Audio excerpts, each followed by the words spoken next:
First to 15 moves on.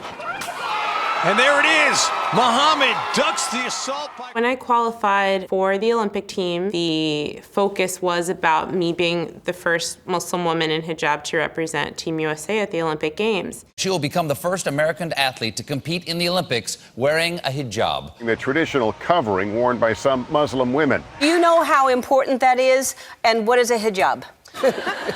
I wanted to challenge the narrative that Muslim women are meek and docile and oppressed, being unapologetically Muslim, black, a woman, and it's like either you like it or you don't, and I don't really care either way.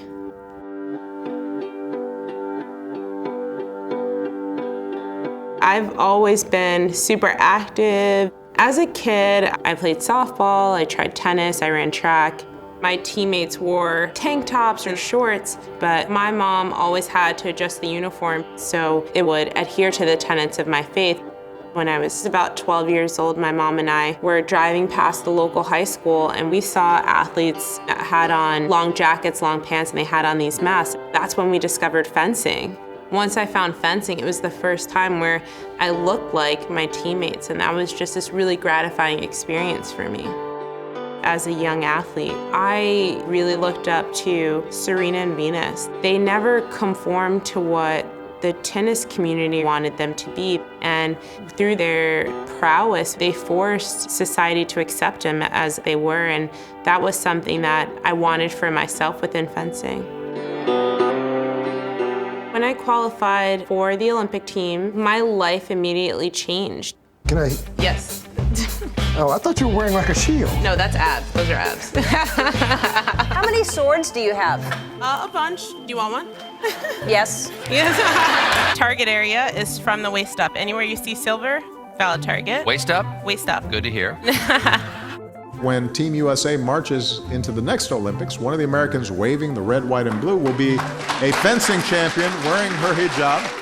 It wasn't until opening ceremonies that I was overcome with emotion. I'm like, man, this is actually happening. I told her to bring home the gold. No one thought we would win a medal. We were underdogs. And on to the battle for bronze now. Team USA meeting Team Italy. It's something that you can only dream about. And you pray that all the stars align and everything happens right that day. There it is. She has done it. The Americans have taken the bronze.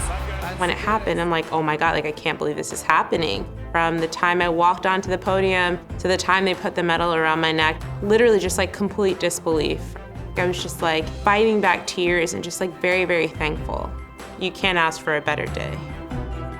I met Serena and Venus in the Olympic Village. I was very fangirly when I first met them. I was just like, you mean so much to me, and you've done so much for African-American girls and how we view ourselves, and I was just rambling just like that, and I'm sure they thought I was crazy, but I felt like I had to tell them in that moment how much they meant to me growing up.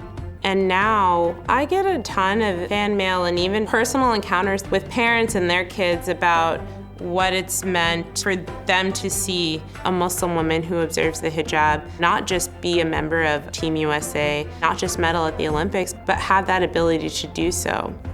Being a source of inspiration, hopefully being a source of light for our community is the most rewarding experience that I've had.